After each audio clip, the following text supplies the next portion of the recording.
I'm writing this in a notebook I found under a pile of laundry hiding in my room because something is definitely outside the door. It's been 4 hours since I got home from my job. Honestly, if I'm going to go out, I'm glad it wasn't at the office. It started because I wanted a movie night. I'm a huge Seth Rogen fan, but when I walked into the local store, the selection was sparse. It was basically a wall of Paul and one single copy of Zootopia. I love that movie. What's not to like? The guy behind the counter looked exactly like Ultimus Edward Richtofen from Call of Duty Zombies.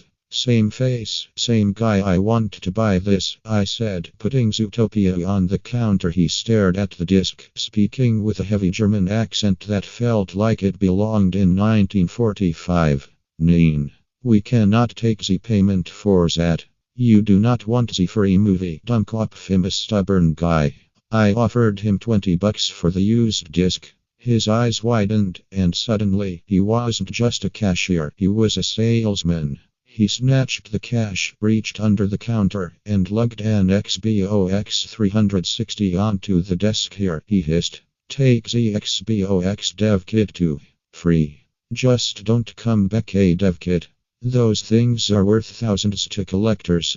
I felt like I'd just won the lottery. I walked home feeling like a king, ignoring the fact that Richtofen looked like he was about to faint from relief. As I left, I got home, ordered a pizza, and hooked the dev kit up.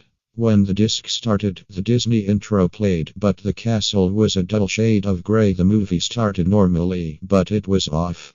Young Judy's play about the history of predators and prey wasn't cute, it was grim. When her parents talked to her, they didn't just look concerned, they looked broken. Like they'd given up on life and were just waiting for the credits to roll.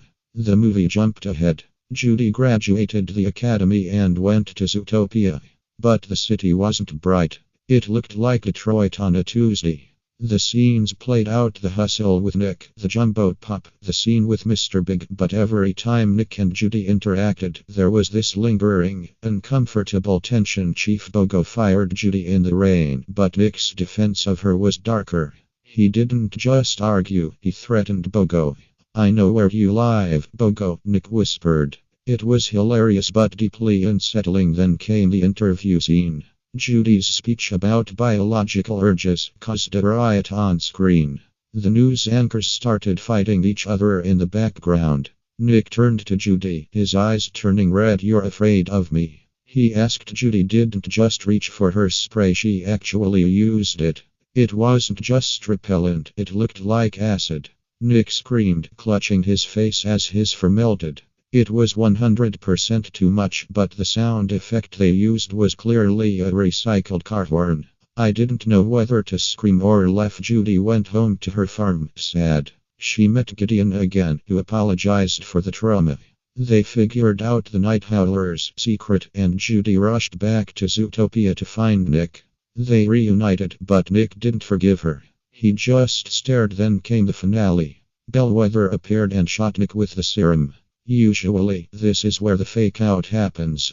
Not here. Nick grew 4 inches, his jaw hanging like a snake. He lunged at Judy. She didn't have time to react. He bit her neck, and the screen flooded with red. The action was choreographed like a high-budget horror flick. Nick realized what he had done seconds later, returning to normal.